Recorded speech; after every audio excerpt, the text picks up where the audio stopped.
So, because we seem to be disconnected and entirely sealed within our skin, that is a very deceptive thing, because the skin is not really the boundary of man.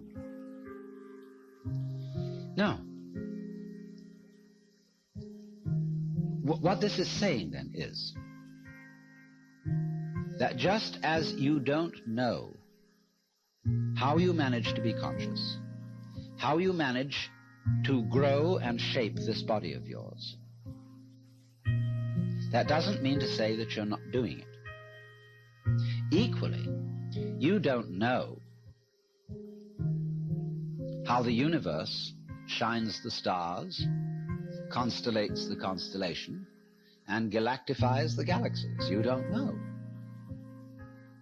But that doesn't mean to say that you aren't doing it in just the same way as you're breathing without knowing how you breathe.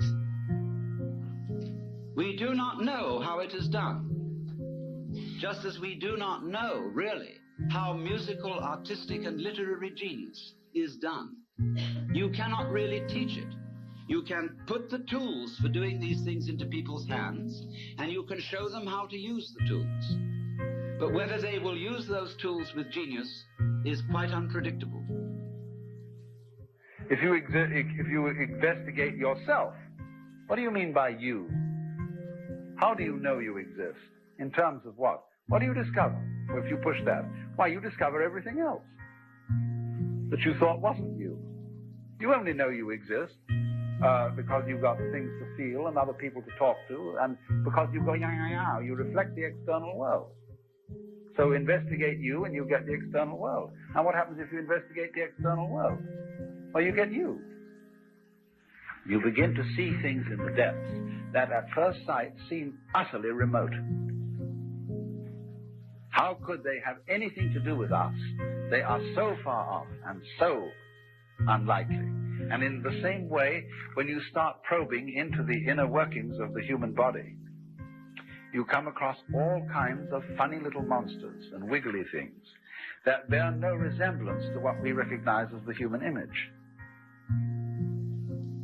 But what worries us is that when we're dead, there could be nothing at all forever, as if that was something to worry about. Before you were born, there was this same nothing at all forever, and yet you happened. And if you happened once, you can happen again. So, I reason that if I go back when I'm dead to the state where I was before I was born, couldn't I happen again? You know, what has happened once can very well happen again. If it happened once, it's extraordinary. And it's not really very much more extraordinary if it happened all over again.